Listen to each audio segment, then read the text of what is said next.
some of the basic stories of empire. The ambient voice of our culture tells us that this is the best that humans could ever hope for. What we've got right now and where we're going is just unsurpassable.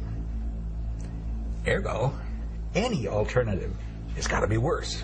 There were other civilizations besides ours. They did not think that they had the one right way to live and that everyone in the world should be made to live that way.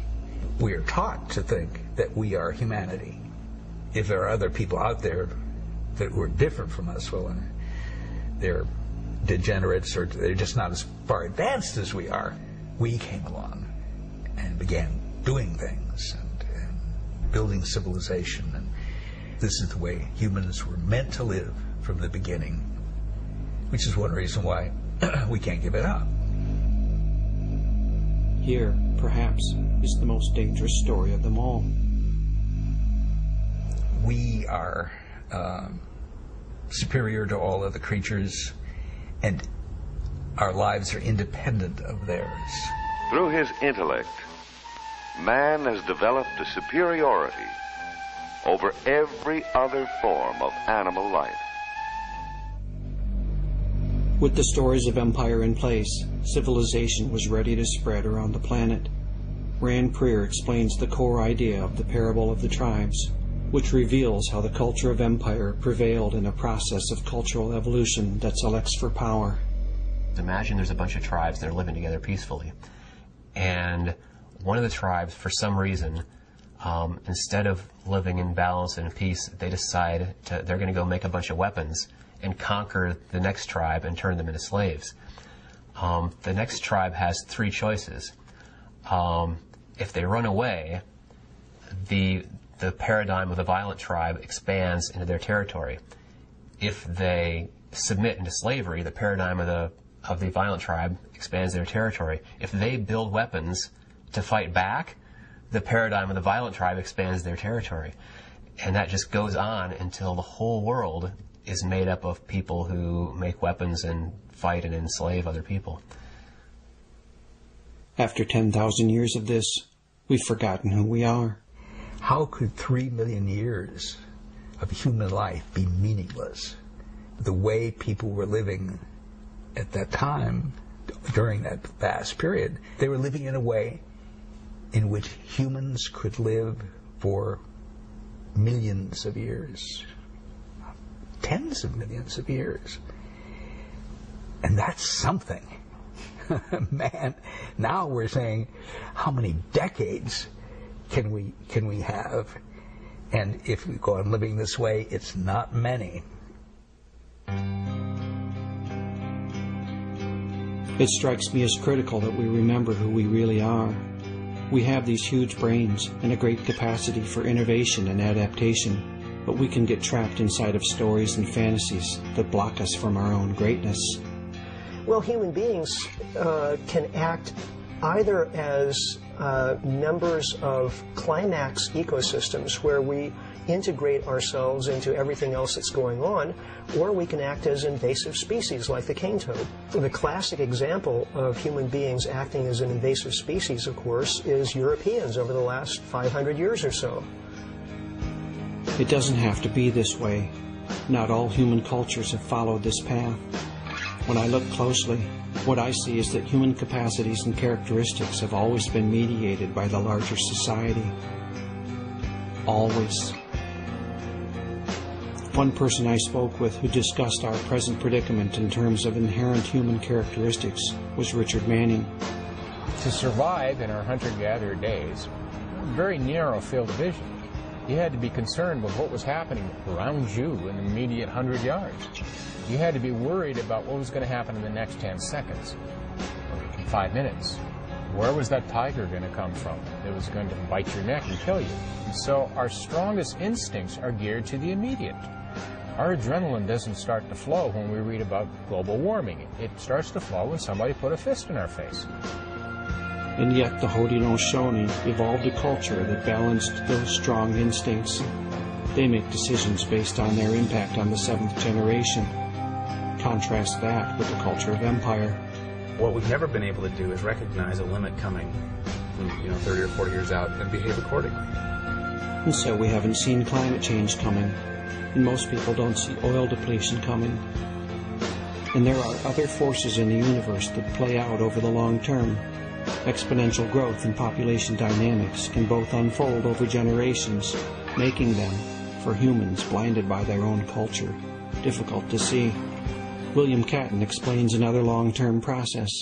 C. Wright Mills of Columbia University, kind of a maverick, gave a nice sociological definition of fate. Fate is what happens when innumerable people make innumerable small decisions about other matters that have a collective cumulative effect that nobody intended. Okay, that's what's happened when we overpopulated the world. Nobody intended to overpopulate the world. Nobody intended to pollute the oceans. Nobody intended to start the greenhouse effect. So this is part of what I've come to about how we got here. A snarl of assumptions and behaviors and beliefs and stories that formed the backbone of the culture of empire. A fusion of forces that severed us from the laws of life. This culture tells us that we can live apart from those laws, without limits, without rules. But doing so has left us, and the planet, battered and beaten. It isn't working out the way we've been taught to think it will. Well, boys and girls, how do you like living without rules? I hate it. This is no fun. It stinks. Over and over I've had to ask, why do we keep destroying the planet, even now, when the evidence that we are doing so is overwhelming? The first thing to note is that all of these historical forces are still in play, and some new forces have arisen in our time. It's sobering to consider that we're trapped in an economy that must grow or die.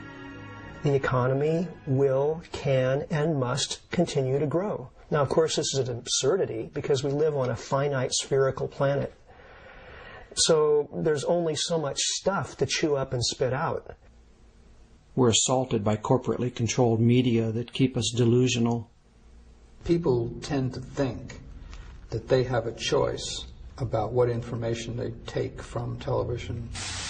And we are sitting and receiving a form of information in which is very, very powerful, comes in the form of images, and once the images go in, they don't come out. It's almost science fiction in its implications. It's Big Brother. And yet we think it's perfectly normal.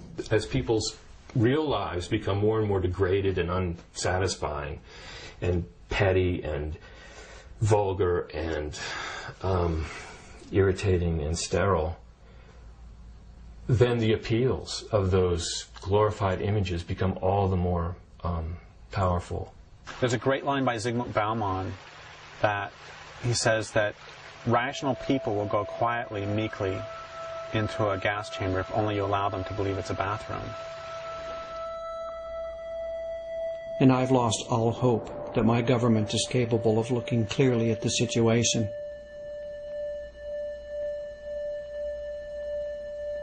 Sadly, it looks as though much of our educational system leaves us totally unprepared to question the dominant culture. It numbs our critical thinking skills instead of developing them. And it goes along with technical, industrialized society because you need to turn people into interchangeable machine parts where you can pull one person out and stick another person in the same spot.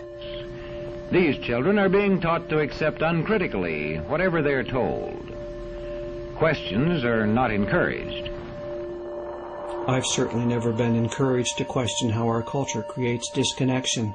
Every one of us is living in this little comfortable bubble that's completely disconnected from the real world of animals and plants and soil and water and natural forces that produces everything that's of any meaning whatsoever on this planet. If your experience is that your food comes from the grocery store and that your water comes from a tap, you will defend to the death the system that brings those to you because your life depends on it. If your experience is that your water comes from a stream and that your food comes from a land base, you will defend to the death that stream and that land base because your life depends on it. Systems of manipulation and exploitation, structures of disconnection and delusion, institutions of domination and deceit. I had to ask, who would create such things? Only people who have become almost wholly disconnected from their world. People who have forgotten who they once were. People who have been deeply wounded. We've gotten lost in a hall of mirrors. Everything that we receive, everything we see, hear, smell, taste, feel, originates in or is mediated by humans and machines. That affects our consciousness. It gives us an inflated sense of our own importance and of what reality is, as if because we've made it, it makes it most real. As any narcissist knows, it's endless. We can never get enough of that reflection of ourselves. What we're really aching for is real relationship. Our animal bodies, I think, formed by the earth itself, want and require a real relationship to the world, to the water, wind, and soil, to the animals, plants, and fellow humans that comprise the community into which we were born. But we're stuck in the hall of mirrors, and we've begun to lose our sanity. So that you see the beginning of something like dissociation, like post-traumatic stress disorder, like schizophrenia, like multiple personalities. You know, you see that the fragmentation in the world today is being mirrored in all of these kind of very severe psychological disorders. If you're in that sort of solitary confinement, you're going to start hallucinating, and you may end up believing strange things like the idea that humans are superior. Acting out of that belief of superiority, of entitlement, of invincibility, empire has conquered the world, but that conquering has bounced back on the conquerors, leaving everyone wounded. If the world, the system that we're living in, is harming other people, then that's something that, you know, you can't live with that. So if you look at the people who have been assimilated into empire, and if you look at the imperialists themselves, you find an incredible dissociation from reality. Dissociated from the reality of the planet, we don't act on its behalf. Feeling for nature is diminishing to the degree that people are less desiring and less able to influence policy about nature, or to do anything to protect nature, or to have any feeling for nature. It's hard to have feeling for it if you never have any contact with it. And it's hard to have any contact with the rest of the world because we're living like an animal in a cage. Just think about an animal in a zoo. An animal's deprived of the very things that keep that animal going, the smells, the sights, the sounds, the instincts, the hunting. And they become psychotic. Literally psychotic. I think that we've done something to ourselves that is exactly analogous to that. We put ourselves in a cage, in this cage of civilization, of cities, and it's made us, in a way, psychotic.